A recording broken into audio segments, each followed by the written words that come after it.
Fala galera, tudo certo? Então pessoal, vamos lá, vamos começar o relato sobre essa prova incrível aqui, ó.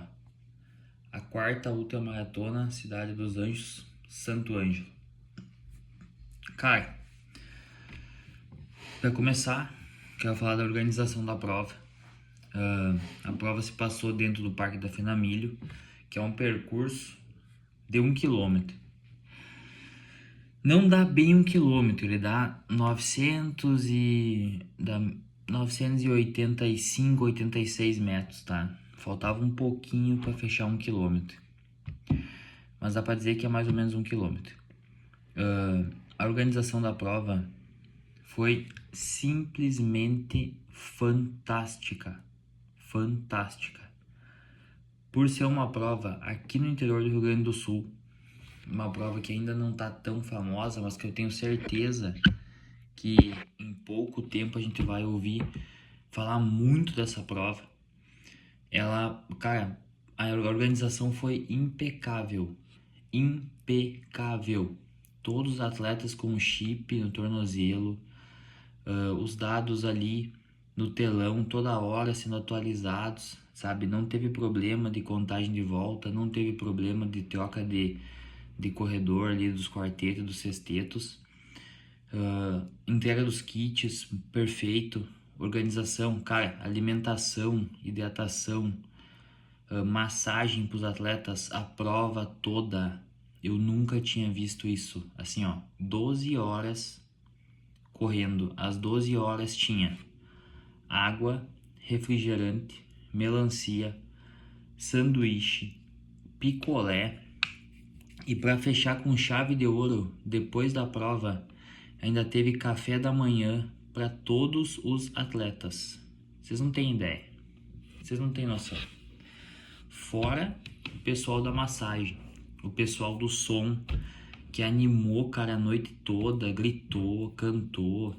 Então, assim, ó, simplesmente uma prova com a organização impecável, tá? Quero deixar aqui os parabéns para todos os organizadores, pessoal de Santo Ângelo, pessoal desse grupo aqui, ó, grupo de corrida missioneiro, cara, prova simplesmente fantástica.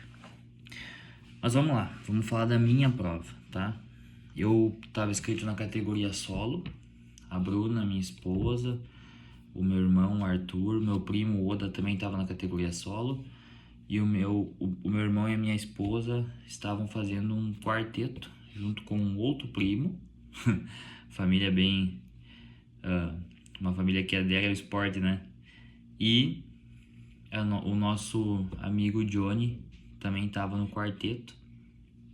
Eu e o Oda estávamos na solo, e os demais aí, a Bruna, o Arthur, o Johnny e o Valtair, nosso baixinho, estavam no quarteto. E, cara, assim, ó, foi bem difícil para mim para começar por aí. Por quê? Porque além de marido, né, esposo, eu sou treinador da Bruna, tá?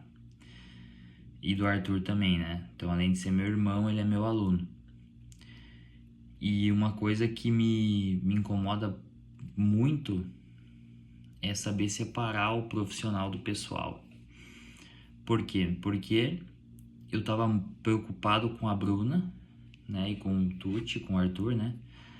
Porque era muito tempo de prova, né? 12 horas de prova, eles estavam fazendo, diferente de mim e do Oda, na solo, que a intensidade é um pouco mais baixa, eles corriam numa intensidade mais forte. Para quem não sabe como é que funciona o quarteto é assim, são 4 integrantes e eles têm que intercalar, né?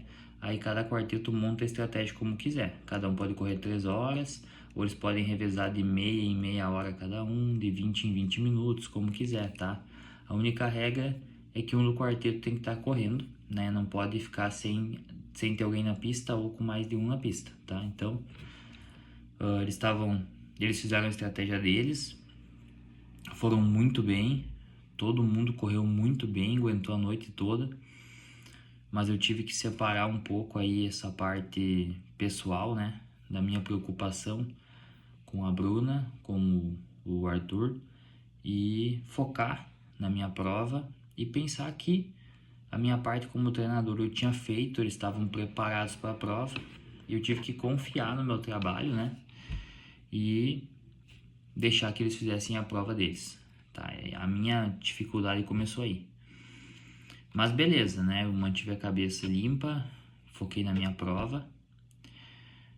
O que me ajudou muito a focar na minha prova e não me preocupar tanto com eles foi que a gente levou muita gente pro staff. Então tava, a minha mãe chegou lá também, mas que começaram a prova com nós, a Tati e o Renzo, né? Que são meus padrinhos. A Tati também é minha aluna e que sempre acompanham nós, já estavam com nós lá em Florianópolis. Então eles estavam ali ajudando, dando apoio, entregando água, entregando isotônico, gritando, apoiando a minha avó, a mãe da Bruna.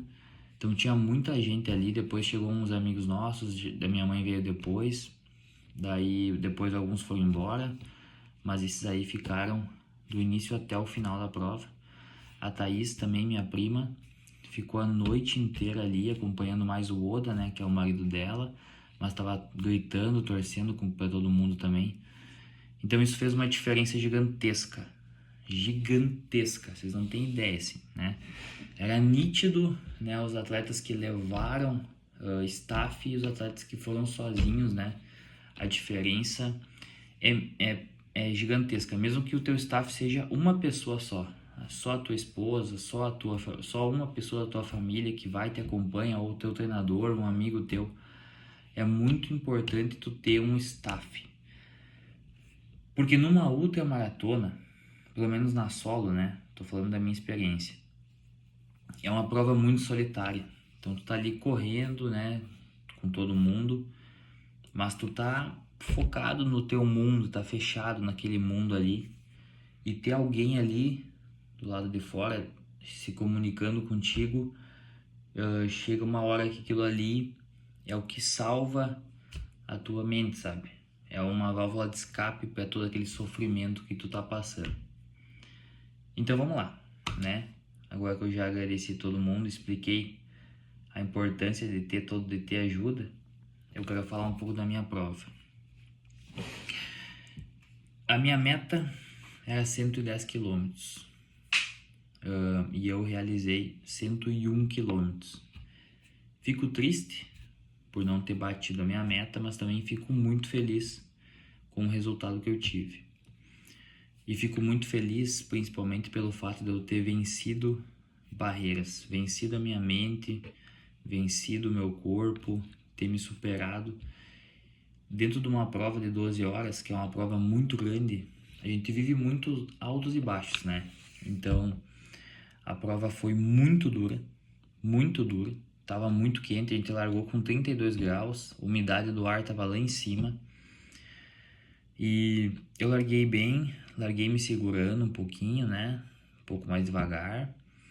E conforme eu fui sentindo a prova, depois de 2, 3 horas, eu acelerei um pouco, tá? Eu dei uma acelerada e quando fechou umas 5h30, 6 horas de prova, eu vi que muitos atletas abandonaram a prova, tá? Atletas duros, atletas experientes, ultramaratonistas que já tinham feito provas de mais de 200 quilômetros, né?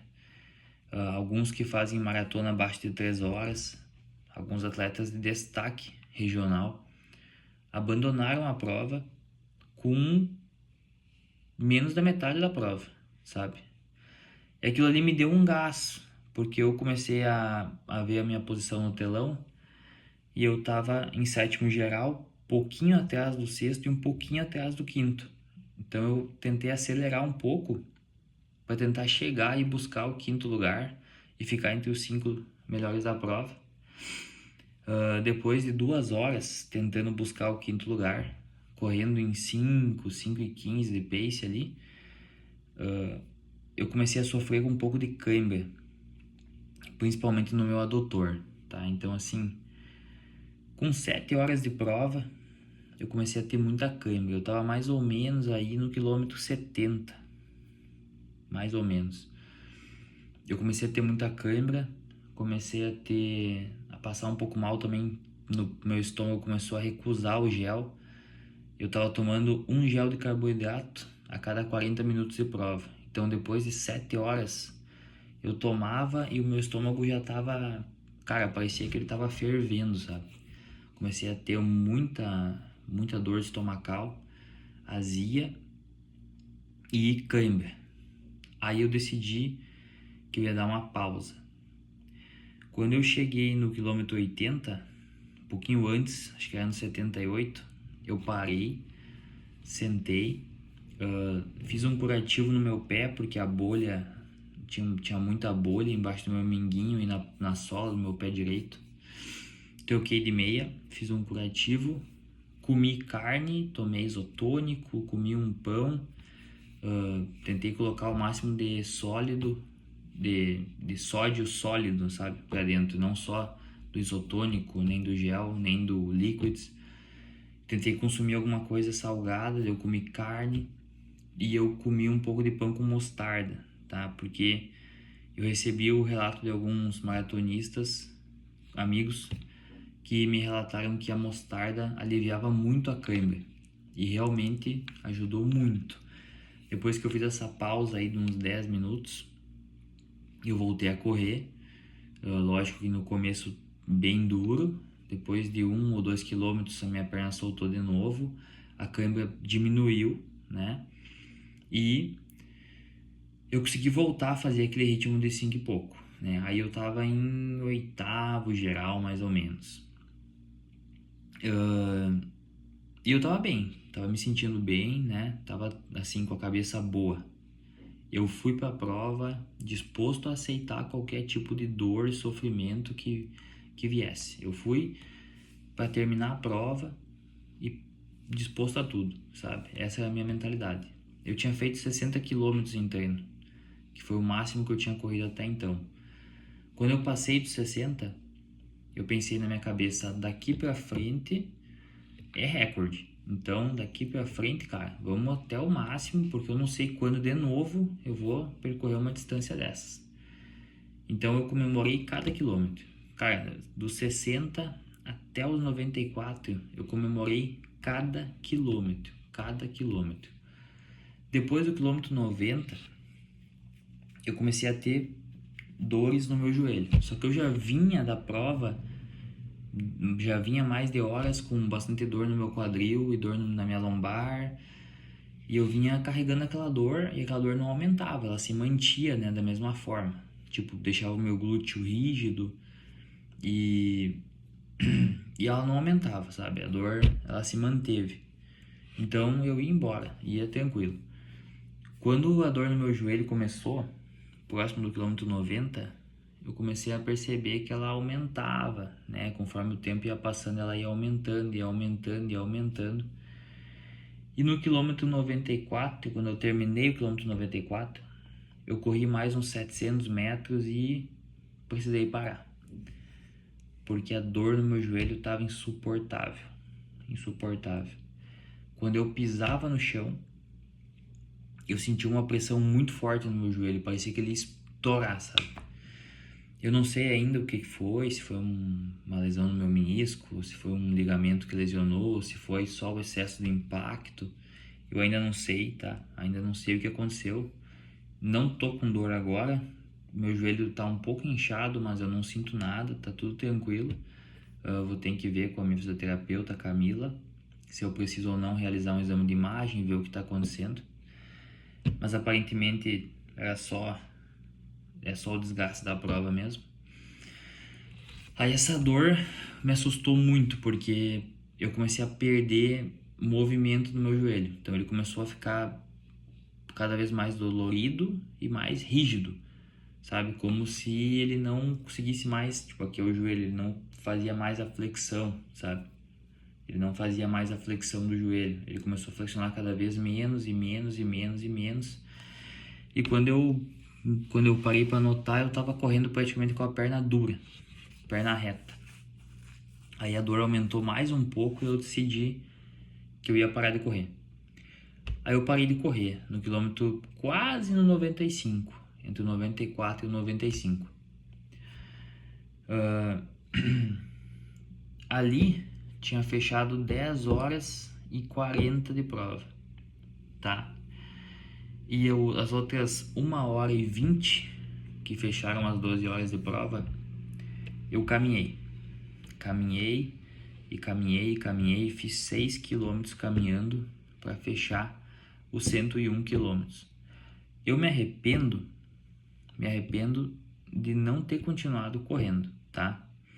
Porque se eu tivesse continuado no ritmo que eu tava, eu com certeza faria os 110 quilômetros, com certeza. E talvez buscaria aí um 5º lugar geral. O problema é que talvez se eu tivesse continuado, essa minha lesão no joelho poderia ter se tornado uma coisa mais grave, tá? Então, me arrependo de não ter corrido, mas ao mesmo tempo agradeço por ter tido a cabeça de começar a caminhar. Enfim, 101 quilômetros, fui campeão na categoria, tá aqui o troféu. E,